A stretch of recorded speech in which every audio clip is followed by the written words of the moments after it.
Quitter la politique, je pense que c'est toujours compliqué pour les collaborateurs. Je me souviens très bien du jour où ça s'est arrêté. La question du pouvoir, elle est enivrante. J'ai l'impression qu'il n'y a que ça qui existe. Il y avait un côté zapping qui m'épuisait, Ça m'a beaucoup soulagée de partir.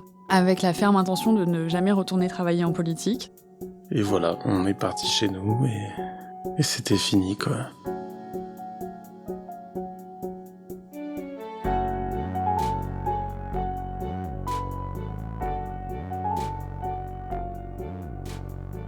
Trop payés par nos impôts, trop puissants sans avoir été élus, symbole du népotisme ou de la technocratie, les collaborateurs politiques alimentent tous les fantasmes d'une opinion qui ne connaît au fond pas vraiment le rôle de celles et ceux qui assistent nos élus. Pendant 3 ans, j'en ai rencontré des dizaines. Et certains ont accepté de me raconter la réalité de leur vie, la vie de celles et ceux qui travaillent dans l'ombre des politiques. Je suis Mao Chaudouet-Delmas. Vous écoutez Les Ombres, un podcast de Slate.fr.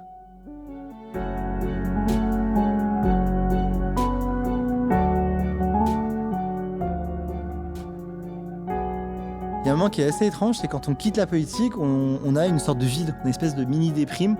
En fait, plus personne nous appelle, le téléphone sonne plus. Au début, il sonne un peu parce que les gens sont pas au courant qu'on est parti. Et après, il sonne plus. Les gens disent « Ah bah c'est cool, t'es parti, bon bah on se tient au courant, on se fait un café, puis... » Au revoir.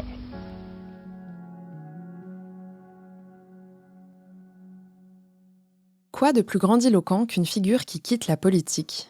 C'est sans doute le seul milieu où les départs sont aussi solennels que les débuts. Ils peuvent être choisis, on pense au récent départ de Benoît Hamon en 2021, ou subis.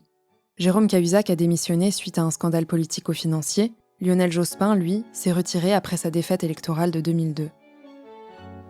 J'assume pleinement la responsabilité de cet échec et j'en tire les conclusions en me retirant de la vie politique après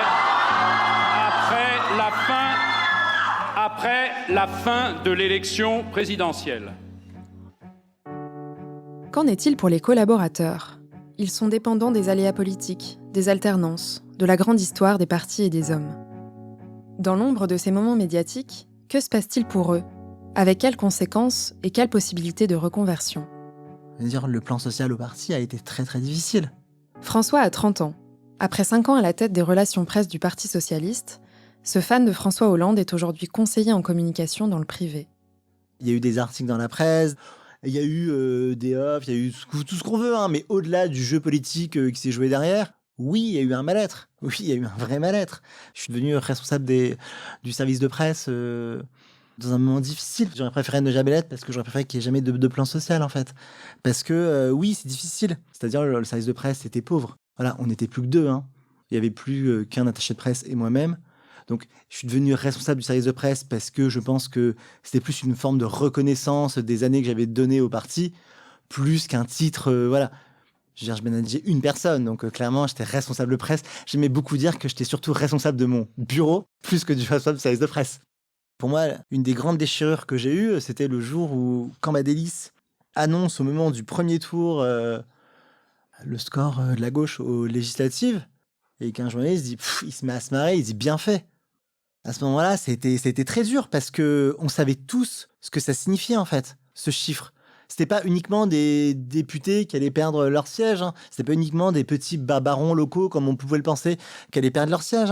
On en pense ce qu'on veut. Les femmes et les hommes politiques qui s'engagent à des élections savent très bien que la défaite fait partie du jeu.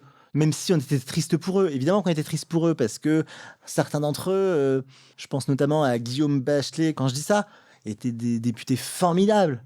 C'était des députés, moi je me souviens, je ne l'ai pas connu comme député, mais je le connaissais comme numéro 2 du parti. Tu pouvais l'appeler sur n'importe quel sujet.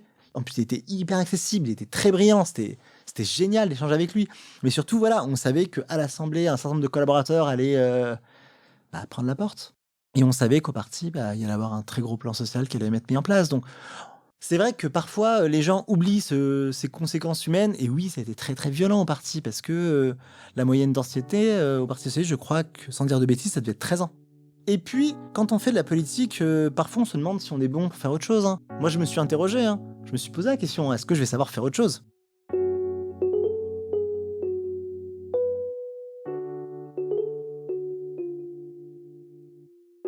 En tant que collaborateur politique, on cumule les difficultés.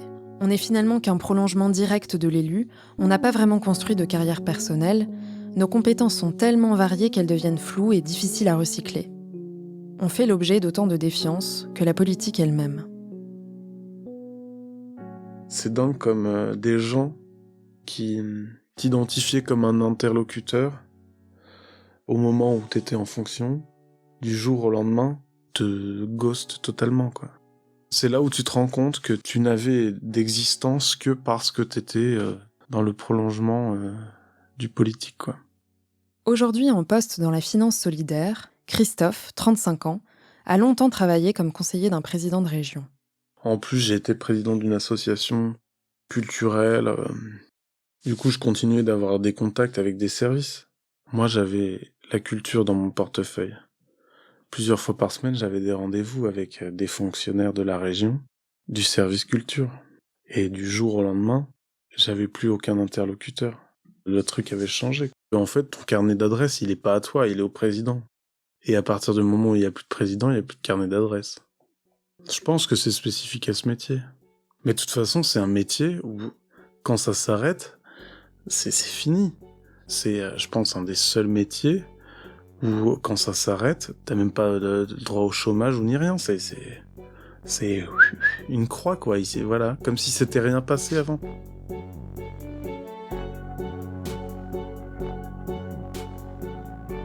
Il y a une forme de représentation de la politique comme quelque chose de dangereux, de sale, Ça peut l'être, effectivement, mais la politique, si elle n'est pas polluée par la saleté, elle n'est pas sale en elle-même. C'est comme si tout faisait que c'était mal vu, quoi. Tu développes des qualités professionnelles quand t'es collaborateur d'élu. Capacité d'analyse, tu dois passer d'un sujet à l'autre sans arrêt. Capacité d'analyse de la pensée de quelqu'un que tu vas devoir retraduire avec des mots. Capacité même, ne serait-ce que de rédaction, que d'écrire, que d'argumenter. Et puis d'organiser des événements, d'être l'interlocuteur de plein de personnes différentes. Je veux dire, c'est des qualités professionnelles qui sont utiles dans d'autres secteurs. Quitter la politique, je pense que c'est toujours compliqué pour les collaborateurs parce que il n'y a pas vraiment d'équivalent du métier dans le privé. C'est un métier où vous avez à la fois quand même beaucoup de responsabilités et de pouvoir, tout en étant une petite main. Donc c'est assez particulier, c'est difficile de trouver des équivalences. Lorraine a 31 ans. Elle a été conseillère en communication d'un adjoint d'une grande ville française. Vous avez aussi cette relation interpersonnelle qui est très spécifique, donc c'est très dur et finalement on n'aide pas du tout les collaborateurs à se recycler. C'est pas une profession qui est valorisée alors qu'elle est multiple. Il y a beaucoup de compétences, donc je pense qu'il y a un vrai travail à faire là-dessus pour accompagner les collaborateurs, parce que je pense que c'est aussi un métier qu'il faut pas faire trop longtemps, au risque de devenir comme certains un peu des courtisans plus que des conseillers, qui n'apportent pas beaucoup à leur élu. Et donc moi j'ai quitté la politique sur une fatigue et une lassitude, on va dire ça comme ça, assez importante. Ça a été assez difficile. En même temps, ça m'a beaucoup soulagée de partir et je me suis rendu compte que je savais faire plein de choses, que j'avais appris plein de choses et que du coup, j'allais pouvoir faire plein d'autres choses. Mais c'est vrai que cette possibilité, je l'ai perçue qu'après, parce que sur le moment, vous êtes effectivement dans un monde où vous êtes en continu, donc vous avez l'impression qu'il n'y a que ça qui existe. Et en fait, quand vous sortez le nez par la fenêtre, vous vous rendez compte qu'il y a plein d'autres choses qui existent. Et c'est vrai que c'est un milieu qui est très fermé sur lui-même et c'est effectivement le cas parce que les élus, en général, ne quittent pas la vie politique où ils sont très rares et reviennent souvent, c'est que c'est un monde, la politique c'est un alcool fort, quoi. Donc je pense que c'est difficile d'en partir parce qu'il y a tellement d'émotions, c'est aussi quelque chose de tellement intense qu'après la vie peut paraître un peu fade, un peu calme. Et donc c'est une décision qui est difficile, mais moi j'en ressens quand même principalement du soulagement. C'est vrai que je suis dans une période de détox, ce qui, l'année de la présidentielle, est un gros objectif quand même me concernant, puisque je pense que c'est même neurologique en fait. Et du coup, j'essaye de me détoxifier plutôt des usages, d'être toujours au courant de tout ce qui se passe, de savoir que machin dit truc à telle heure, qui en général fait pas beaucoup avancer le schmilblick. Donc j'essaye de me détoxifier un petit peu. Mais si je suis ici, ça montre que je suis pas encore totalement...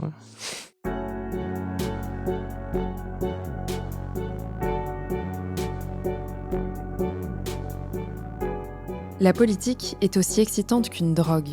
On peut devenir accro. C'est peut-être pour ça qu'il est si difficile de la quitter. À 23 ans, Mika a déjà participé à plusieurs campagnes électorales.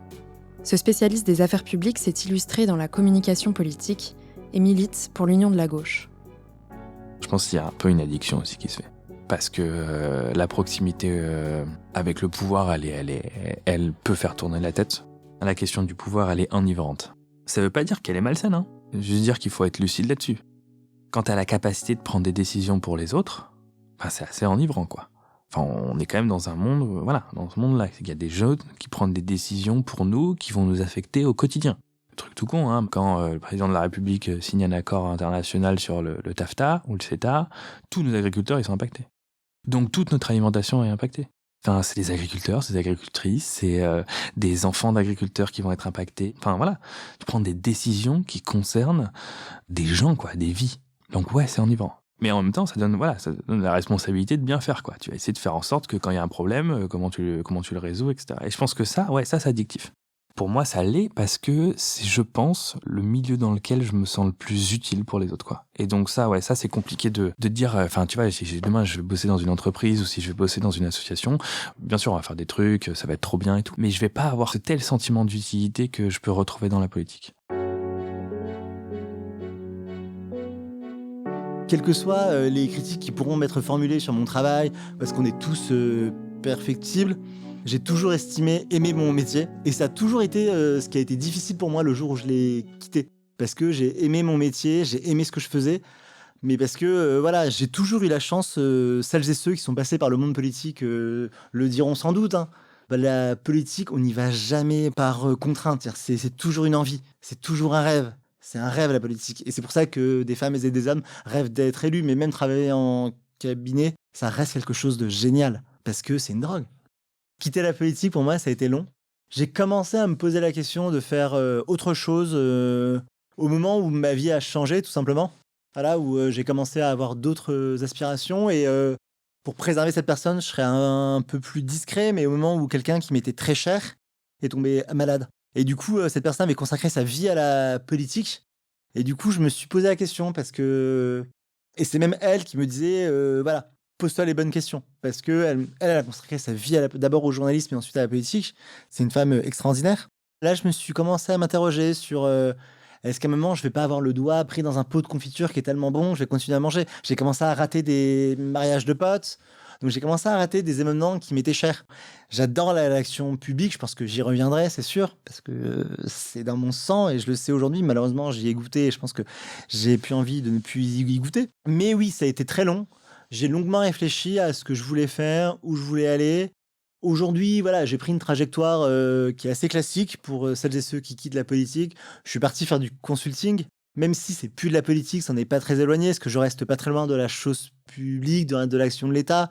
Je fais du conseil en relations presse de manière privée. C'est plus des journalistes politiques que j'ai au téléphone. Mais je garde un lien aussi infime qu'il soit, je garde ce lien. Mais ça a été long.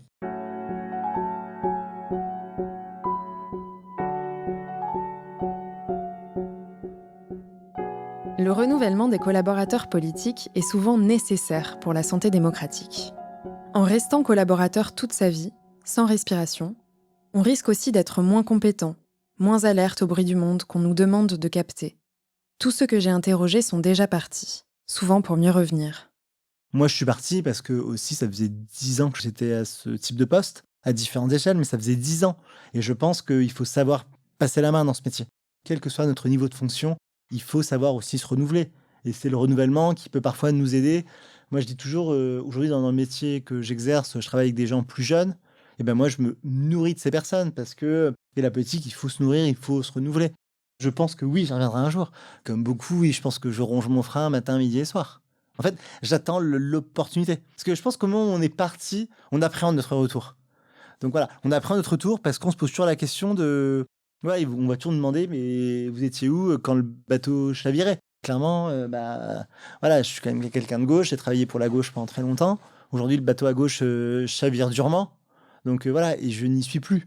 C'est vrai que j'appréhende mon retour pour me dire comment et avec qui. Parce que j'ai travaillé avec des gens qui m'ont passionné. Donc oui, aujourd'hui, j'attends beaucoup. C'est vrai parce que j'attends beaucoup de la politique. C'est pas quelque chose qu'on doit faire comme un vrai métier. Il faut se le représenter comme vraiment une mission, exactement comme l'élu. élu, c'est pas un métier. Et ben, conseiller d'élu, c'est pas un métier non plus. En tout cas, c'est comme ça que je vois les choses. En 15 ans, Étienne a été plume d'un président de région, conseiller ministériel et collaborateur d'un maire d'une grande ville. 15 années pendant lesquelles il a aussi alterné avec sa première vocation, l'enseignement. Je pense que c'est quelque chose qui demande une abnégation, d'y mettre toute l'énergie qu'on a, d'y consacrer ses pensées le soir, le week-end. Quand on fait ça, tout devient politique, puisque tout est matière à nourrir notre action en tant que conseiller. Je pense vraiment que c'est quelque chose qu'on doit faire quelques années, mais que ça n'a de sens que lorsqu'on confronte cette expérience-là à la vie non politique, au métier non politique. Alors qu'est-ce que j'entends par là ? J'entends par là tout simplement le fait d'aller faire autre chose, mais avoir un vrai métier. Et c'est une condition pour que ce qu'on fait en politique soit sourcé, puise son énergie, ses convictions, sa source dans le réel de la vie des gens, quoi, tout simplement. Qu'on puisse faire des allers-retours, pourquoi pas, d'ailleurs je le fais moi. Mais je crois que c'est vraiment fondamental, que ce soit en tant qu'élu ou en tant que collaborateur, on n'oublie pas que le réel de l'immense majorité des gens se trouve en dehors de cette sphère-là. Voilà, et en gros, c'est pour reprendre un peu la formule d'Aristote qui dit « la démocratie, c'est chacun son tour ». Je pense que c'est fondamental. Chacun son tour dans les fonctions de responsabilité, que ce soit en gros en front line quand on est élu ou en back-office quand on est conseiller. Voilà, il faut que ça tourne, quoi, parce que c'est fondamental pour la régénérescence de la démocratie.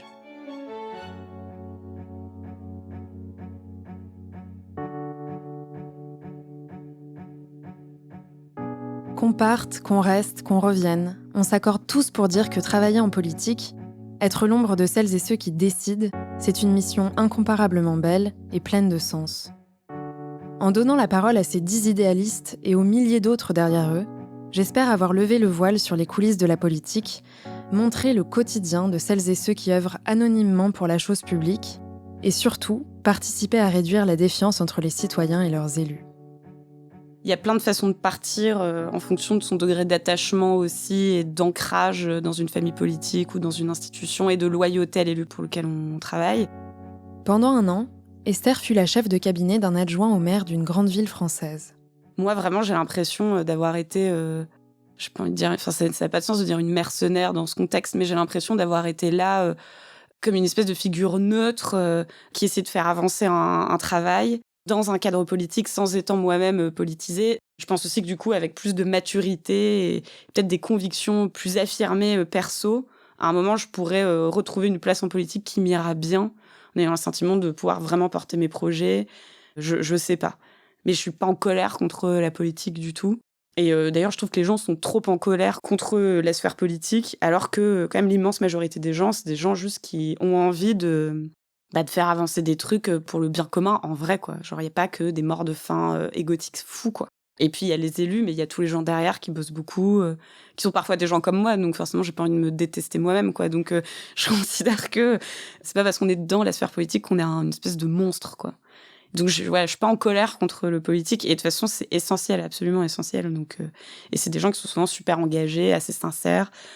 Je trouve intelligent, en tout cas, moi, ça veut rien dire être intelligent, mais moi, j'ai trouvé que les gens que je côtoyais étaient hyper impliqués, y compris dans les services, donc c'est-à-dire techniquement les fonctionnaires. On a l'image type du fonctionnaire qui fout rien. Moi, les fonctionnaires que j'ai vus, ils foutaient pas rien, quoi, vraiment loin de là. Et ils étaient bons et ils étaient passionnés, quoi. Comme j'ai toujours fait des métiers de collaboration politique, de collaborateur d'élus, j'ai souvent entendu dans ma carrière, il va être temps de faire quelque chose de vrai. Il va être temps d'aller voir le vrai monde. Jonathan a derrière lui 15 ans de vie politique et de militantisme. Ancien conseiller ministériel, ancien salarié d'un parti et d'un conseil régional, il dirige désormais le cabinet d'un adjoint au maire d'une grande ville. Il y a cette idée, parmi notamment les jeunes dans des cabinets politiques, qu'on ne fera pas ça toute notre vie. Ça serait en quelque sorte un faux métier ou pas un vrai métier, ça serait quelque chose qui serait hors du monde. Et moi, j'ai longtemps pensé ça, c'est une sorte de complexe. On se dit, ouais, on connaît pas le monde de l'entreprise, on connaît pas la vraie vie, on entend souvent ça. Et moi, j'y croyais. J'avais intégré ce récit-là avec un certain nombre de complexes. Et puis, il se trouve qu'après, la vie politique étant ce qu'elle est, j'ai eu des périodes hors politique. Quand la Macronie est arrivée au pouvoir en 2017, moi, j'ai été mis à l'écart, en quelque sorte. Et là, je suis allé, donc, j'ai créé ma société, je suis allé travailler pour le monde du privé, et je me suis rendu compte que finalement, ça voulait rien dire, cette histoire de vraie vie. C'est-à-dire qu'il y a des tirs au flanc, des feignants et des gens bien, dans le public comme dans le privé, qu'il y a des liens d'amitié, de camaraderie très fortes dans le public, dans le privé, dans la politique comme dans le monde, dans l'entreprise. Il n'y a rien qui est mieux que l'autre, tout peut être intéressant. J'en suis revenu à l'idée que finalement, ce que je fais depuis que je suis dans mes études m'intéresse beaucoup et que je suis capable, et c'est ce que j'ai fait, j'y suis revenu d'ailleurs, de le faire encore longtemps. Et que c'est pas une sorte de sous-métier, c'est un métier relativement noble, parce qu'au fond, qu'est-ce qu'on fait ? On a des envies de carrière, même d'argent, comme tout le monde, mais au fond, on est quand même là aussi parce qu'on a un sens de l'intérêt général ou qu'on a envie de participer à ce qu'on définit comme l'intérêt général. Et finalement, c'est là où moi je trouve que le métier de collaborateur d'élu, derrière les fantasmes à la Baron Noir, etc., c'est un métier que moi je trouve assez noble, assez intéressant, où encore une fois, il y a des liens interpersonnels assez forts, où on se met au service de quelque chose qui nous dépasse. Et ça, c'est un vrai plus. Moi, j'ai fait des missions pour des boîtes privées où vraiment c'était pénible, tant j'arrivais pas à y trouver du sens. Dans le métier de collaborateur d'élu, on a ce sens-là, en permanence, et c'est extrêmement gratifiant.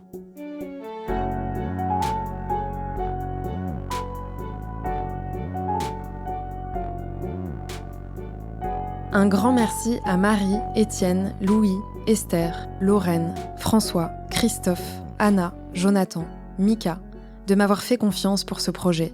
Merci aussi à toute l'équipe de Slate Podcast, Aurélie, Christophe, Benjamin, sans quoi ce projet n'aurait tout simplement pas vu le jour. Merci aussi à Thomas Loupias pour sa musique et son soutien infaillible. Merci enfin à Antonio Cuencaruis, Anthony Talien et Anton Stepurginski pour leur écoute attentive.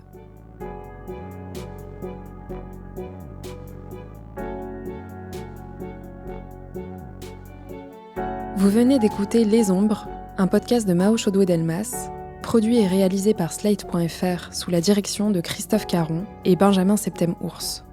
Réalisation et montage, Aurélie Rodriguez. Musique, Thomas Loupias. Illustration, Ruben Cohen. Retrouvez tous les épisodes de ce podcast sur Slate Audio ou sur votre plateforme de podcast préférée.